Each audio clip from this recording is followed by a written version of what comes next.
Fique em dia com a notícia. A Difusora passa a apresentar Rádio Comunidade.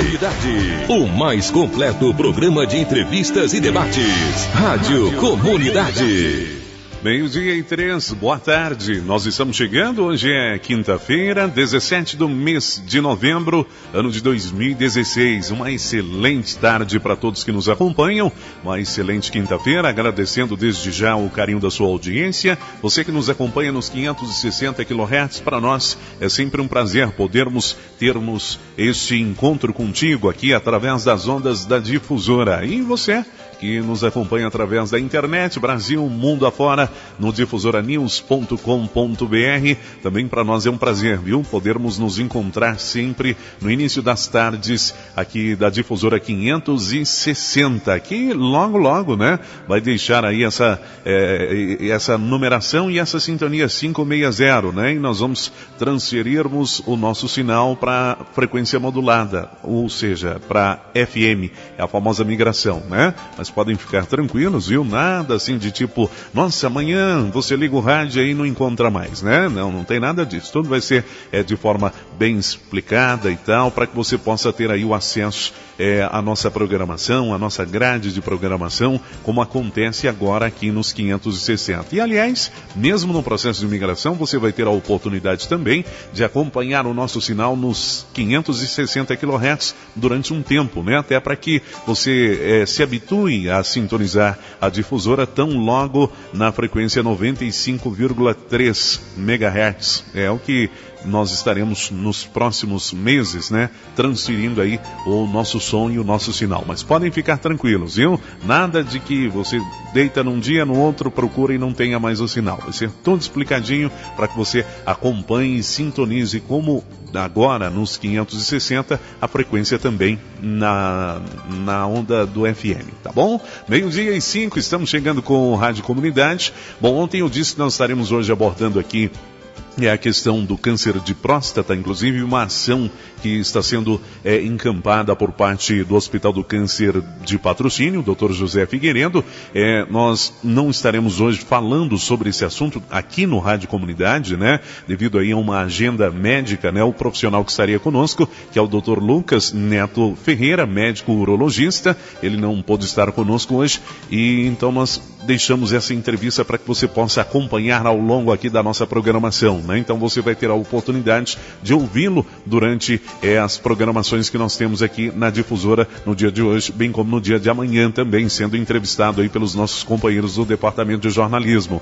Não só ele, mas também profissionais do Hospital do Câncer de Patrocínio, Dr. José Figueiredo, visto que essa ação, esse dia onde o hospital, através do seu laboratório, estará realizando o exame, né, de forma custeada ali, através de parceiros, enfim, com o hospital, para que as pessoas possam saber como é que está a sua situação, de forma especial os homens, né, acima de 45 anos, diante ao câncer de próstata. Essa ação vai acontecer no dia de amanhã, tá bom? Mas hoje nós vamos falar também de saúde, até porque o último dia 14, segunda-feira, foi marcado por, entre outras datas, pelo Dia Mundial do Diabetes. A data chama a atenção também pelo aumento avassalador na quantidade de casos que em todo o mundo são registrados diariamente. E hoje estou recebendo para bater um papo conosco, levar a informação para você e de forma especial chamar a sua atenção, que soa no quesito de quem nos acompanha, né? Quanto à importância de se tratar a doença. Quem participa conosco é a médica Karina Alvarenga Ribeiro, ela que atende no Hospital e Maternidade Med Center, é médica das áreas de endocrinologia, metabologia e nutrologia. Doutora Karina, boa tarde, prazer ter a senhora conosco. Boa tarde a todos, né? É um prazer estar aqui de novo. E realmente, um político, um deputado lá de Dubai, no Congresso Europeu de Diabetes, falou a seguinte frase: olha, o diabetes vai falir o mundo, porque em 2035 serão aproximadamente 550 milhões de pacientes diabéticos. O diabetes hoje ele afeta 360 milhões de pessoas. e um paciente morre a cada 8 a 6 segundos de diabetes. Mas isso porque não cuida, né? Eu não quero deixar o alarme, eu quero deixar a esperança.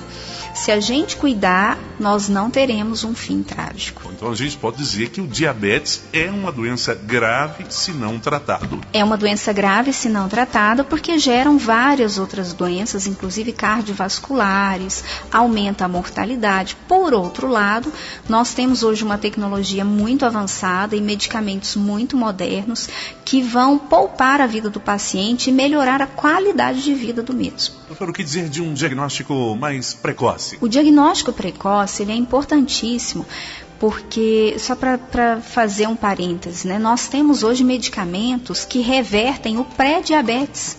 Então, se o paciente procurar o endocrinologista quando ele está no pré-diabetes, a chance de reverter isso com medicação usada por pouco período de tempo é muito grande. Então, o diagnóstico precoce, ele permite o médico usar uma tecnologia melhor, preservar a vida do paciente e melhorar a qualidade de vida. Há umas 2 semanas atrás, eu atendi um paciente que não sabia ser diabético, não fez o diagnóstico antes, e ele foi para mim porque ele entrou em hemodiálise. Ou seja, quando o paciente já entra em hemodiálise, eu já perdi um monte de coisa boa que eu podia ter feito para evitar a hemodiálise, entendeu? Então, o diagnóstico precoce, ele evita uma cegueira, ele evita uma complicação.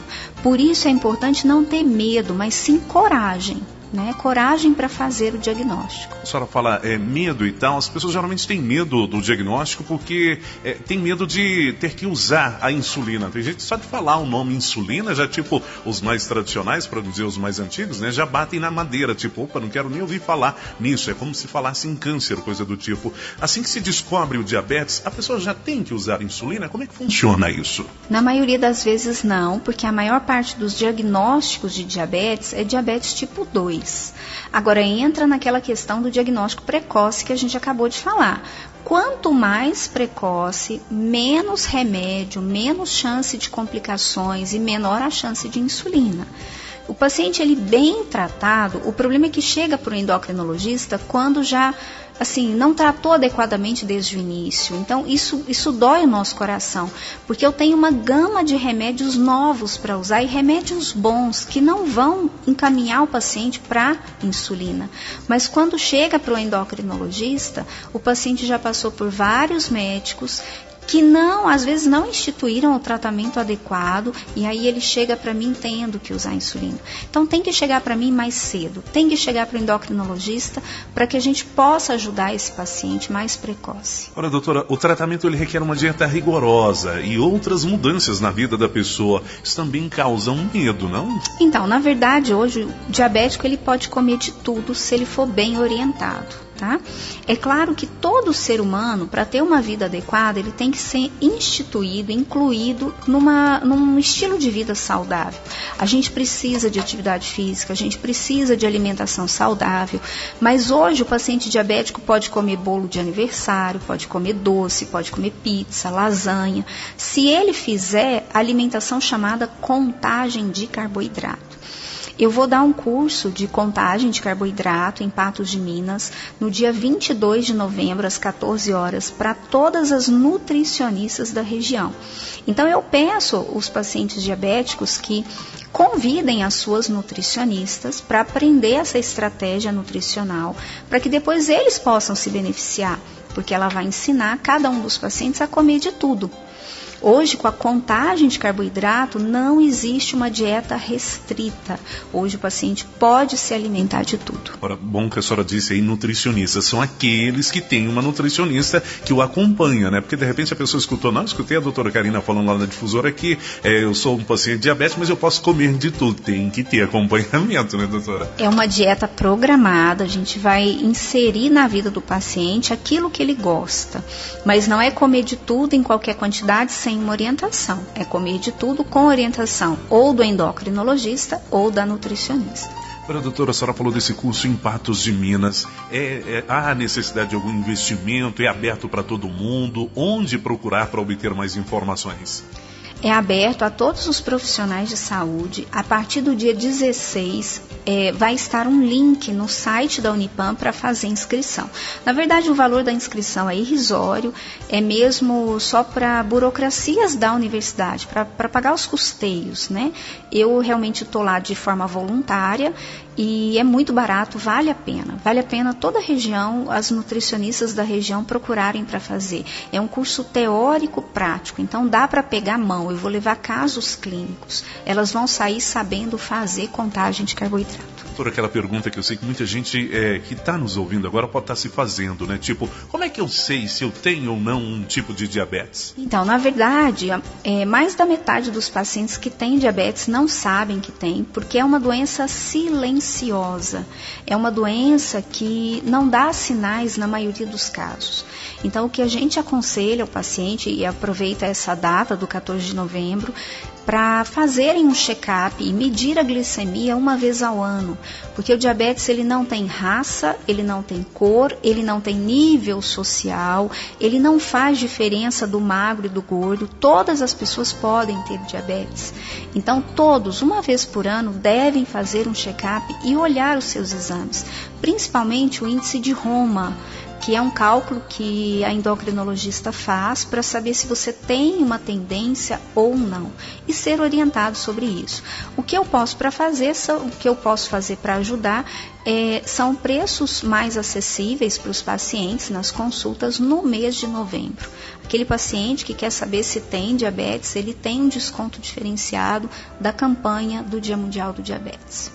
Quer dizer que aquele que está nos ouvindo agora está com essa dúvida, tipo, já tem um familiar que tenha diabetes, um dos tipos na família, um mais agressivo ou um mais brando e tal, pode procurar a senhora, como é que funciona para obter acesso a essa informação que a senhora nos passa agora? Pode procurar a minha secretária no telefone 99993-1025. O telefone fixo ainda não está instalado, porque nós estamos mudando de endereço, né? Nós estamos fazendo um consultório mais charmosinho para os pacientes, mas no celular ela vai marcar a sua consulta com desconto. É só falar que ouviu a campanha do Dia Mundial do Diabetes na difusora e que ela vai marcar a consulta com desconto. A senhora falou que o diabetes ele não escolhe classe, cor e tal, um monte de nuances, mas há riscos mais eminentes para o desenvolvimento de um dos tipos de diabetes? Sim, existem fatores de risco. Aqueles pacientes que têm fatores de risco, eles têm que ficar mais atentos. Por exemplo, o paciente que tem um familiar com diabetes, o paciente que tem obesidade ou sobrepeso, aqueles que tiveram diagnóstico de pré-diabetes, né, foi no médico e falou, você está pré-diabético. Esses eu coloco de novo a informação de que existe um remédio que reverte o pré-diabetes, então procure um endocrinologista. Os pacientes que têm pressão alta, colesterol, triglicérides, também têm maior risco de diabetes, doença renal, todos que têm problema nos rins têm maior risco. As mulheres que tiveram um bebê com peso superior a 4 quilos ou que tiveram diabetes gestacional, as mulheres que têm ovário policístico, síndrome dos ovários policísticos, distúrbios psiquiátricos como esquizofrenia, depressão, transtorno bipolar, os pacientes que têm apneia do sono e os pacientes que usam corticoide, prednisona, prednisona, por algum outro motivo, asma, bronquite, eles também têm um maior risco de diabetes. Doutora, algumas pessoas sabem que têm diabetes, por exemplo, mas não fazem tratamento correto. A campanha também é para esse tipo de pessoa? Exatamente. Algumas pessoas têm medo, né? Medo de falar assim, eu tenho diabetes. Algumas pessoas fogem do diagnóstico, fogem do tratamento. E o que a gente deixa de mensagem é o seguinte, o diabetes é uma doença totalmente tratável, controlável, contornável, e essas pessoas, se não se cuidarem, não terão qualidade de vida por muito tempo. Então procure um endocrinologista, tire as suas dúvidas, seja bem medicado para que você possa viver bem mais tempo. Nós estamos vivendo muito, mas se a gente não viver com qualidade de vida, o bônus de viver muito vira um ônus de viver mal, muito e mal. Então, que essas pessoas tenham coragem de enfrentar o tratamento de forma adequada. Doutora, muitas pessoas também negam o diabetes por algum preconceito ou coisa do tipo. Isso é perigoso? É muito perigoso. A gente deixa o alerta também para aquelas pessoas que às vezes machucam e falam assim, não, eu tenho diabetes, mas essa ferida vai fechar sozinha. Não, depois eu vou ao médico. O tratamento fica sempre para depois. Ou nunca tem tempo, né, para tratar. Ou então acham que diabetes é uma doença qualquer, que não vai acontecer nada. Isso é uma negação dos fatos, isso vai levar ao sofrimento. A postura correta é se olhar no espelho, encarar a realidade e buscar ajuda. Buscar ajuda de forma correta, buscar ajuda para viver muito e viver bem. A negação da doença é uma barreira muito grande à felicidade futura do paciente. É comum a gente ouvir pessoas dizendo que o fulano deu diabetes e engordou. Existe algum tipo de diabetes que realmente engorde? Não existe diabetes que engorda, nem diabetes que emagrece. O que acontece é quando a pessoa tem um fator genético, tem um fator de risco daqueles que a gente falou antes, e o paciente ganha peso. Quando ele ganha peso, a insulina não dá conta de atuar. E aí ele se torna diabético. Outra coisa que acontece, com pacientes diabéticos mal controlados, com a glicose muito alta, a glicose faz com que o paciente emagreça. Então, glicemias de 300, 400, vai fazer o paciente perder peso. Só que é perder peso de forma doente. Ele não vai perder gordura, ele vai perder muitas vezes massa muscular. Ele vai ficar consumido pela doença, ele vai ficar doente. Por as pessoas que fazem aquele teste do furar o dedinho para fazer um acompanhamento para saber se está ou não com um dos tipos de diabetes. Aquele teste tão somente basta? Não, aquele teste é apenas uma triagem, né? Se você tiver uma glicose de 200, de 300, ele até é confiável, realmente você está com diabetes. Mas glicemias menores, 126, 150, ele não vai detectar como diabetes. E aí pode ser um falso diagnóstico. O melhor é realmente fazer o check-up, os exames de sangue, para a gente saber o que está acontecendo. Doutora, fala-se 110. Acima de 110 é um paciente já pré-diabético. Há um número correto aí para essa aferição? Sim, acima de 100 até 125 é o pré-diabetes. 126 já é diabetes. Então, eu espero muito pegar os pacientes até 125, porque eu tenho hoje como reverter o pré-diabetes. Mas se não, mesmo que venha aí com glicemia de 130, 140, 150, nós temos boas medicações. Alguns pacientes estão chegando para mim e com o uso dessas medicações mais novas estão conseguindo ficar sem insulina. Então é possível esse caminho. E qual que seria a taxa mínima, doutora? Porque tem também problema se porventura a pessoa tiver uma taxa bem abaixo de teor de açúcar no sangue, né? Isso chama hipoglicemia, né? Os pacientes que têm hipoglicemia, normalmente eles sentem tontura, mal-estar, sintomas como se fossem desmaiar, uma fraqueza, palpitação. Esses sintomas de hipoglicemia, com a glicemia menor que 70, é feito o diagnóstico de hipoglicemia. E esses pacientes também têm tendência a ficar diabéticos. Então, o ideal é que uma pessoa tenha glicose entre 70 até 100. Doutora, falando agora um pouquinho de participações da senhora, de capacitação profissional, qualificação. Em setembro, a senhora participou do Congresso Europeu de Diabetes. Quais novidades foram apresentadas para a senhora e os demais médicos que desses participaram? Então, na verdade, foi mostrado para nós um novo tratamento para pacientes obesos, diabéticos, um novo tratamento para pacientes idosos diabéticos, tecnologias em termos de medicação, na verdade, né? Foi mostrado também o pâncreas artificial, que deve chegar no Brasil por volta de 2017 até 2019, porque a nossa burocracia é um pouquinho maior do que lá fora. E o pâncreas artificial, ele vai ajudar o paciente a controlar a glicose de forma muito natural. A glicose subiu, ele injeta a insulina. A glicose caiu, ele para de injetar insulina. É bem inteligente o processo. Mostraram também um aparelhinho que chama Freestyle Libre, que é um aparelho de medir glicose sem furar o dedinho. Então, hoje o paciente não tem mais o desconforto de furar o dedo. E aqui no Brasil já chegou esse aparelho e ele é comprado só via internet, tá? Falou-se muito sobre a relação câncer-diabetes, o paciente diabético tipo 2, que não cuida da sua diabetes, que tem uma resistência insulínica importante, ele está mais submetido a cânceres, ele tem mais probabilidade de desenvolver determinados cânceres. Falaram também sobre alimentos, né? 100 gramas de farelo de aveia distribuídos ao longo do dia, você distribuir isso em 3 refeições, por exemplo, pode ajudar no controle da glicemia. Trouxeram várias medicações para neuropatia diabética, que é aquela dor, daquela doença que leva à amputação se não tratada corretamente. Eu acho que foi isso, assim, o resumo mesmo foi tudo isso aí. Nós tivemos várias aulas, mas para o paciente entender, são essas coisas. Doutora, aproveitando a participação da senhora, é verdade que diabetes causa demência? Causa. O diabetes, se ele for mal controlado, é como se ele atrofiasse o cérebro do paciente.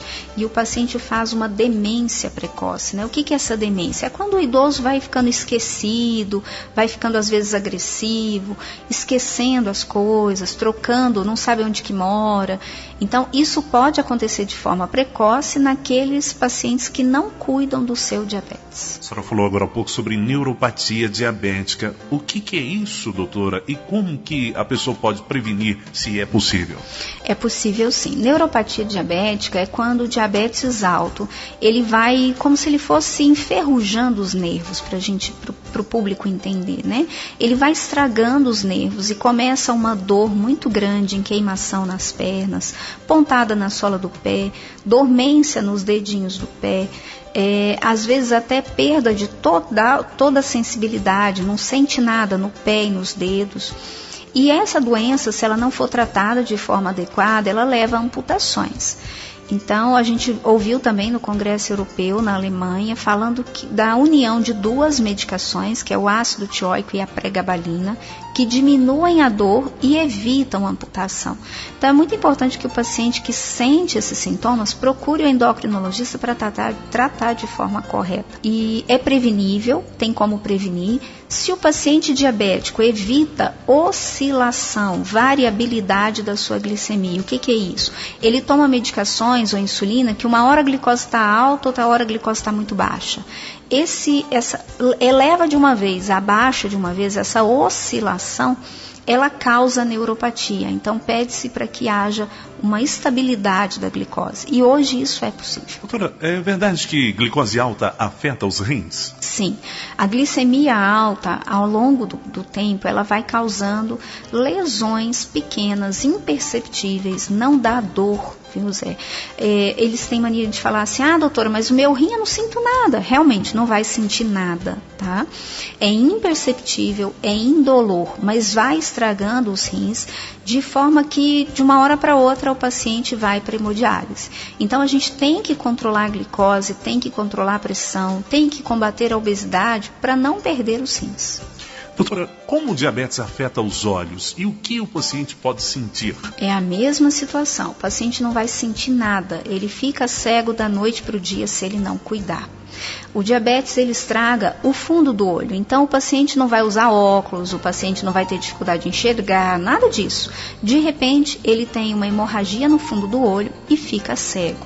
Por isso que a gente tem que prevenir essa complicação com um bom controle do diabetes. Doutora, alguma alteração hormonal pode causar diabetes? Pode. Nós temos a síndrome de Cushing. O que é a síndrome de Cushing? É um paciente que começa a produzir muito cortisol pelas glândulas adrenais e pode desenvolver pressão alta, obesidade, estrias violáceas no abdômen, a bochecha fica mais rosadinha, mais vermelhinha, tem dificuldade de perder peso. Esse paciente, ele pode ter síndrome de Cushing. Então, quando um diabético chega para o endocrinologista, a gente normalmente pede um exame da saliva para saber se ele tem síndrome de Cushing. Doutora Karina, quero muito agradecer a participação da senhora conosco aqui nesta tarde, né, levando informações de forma em massa para os nossos ouvintes e alertando sobre essa doença que, como a senhora disse no início, né, tem crescido e abocanhado cada dia um número maior de pessoas mundo afora. E no Brasil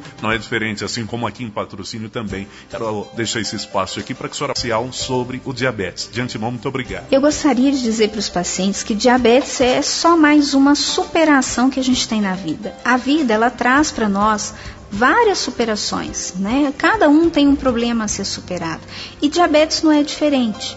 Então nós precisamos ter mais coragem para enfrentar o tratamento. O medo paralisa. Se você tem medo, você não vai tomar providência. Vença o seu medo, busque um bom profissional, acredite que nós temos boas medicações, que você vai ser tratado com carinho, que você vai ser compreendido. E mais do que isso, que a família precisa estar junto, a família precisa ajudar. Não é tratar o paciente, é tratar a casa, o lar, é cuidar para que todos sejam beneficiados com uma nova perspectiva de saúde, de qualidade de vida. Então, diabetes é superação, vamos superar, vamos batalhar. Obrigada.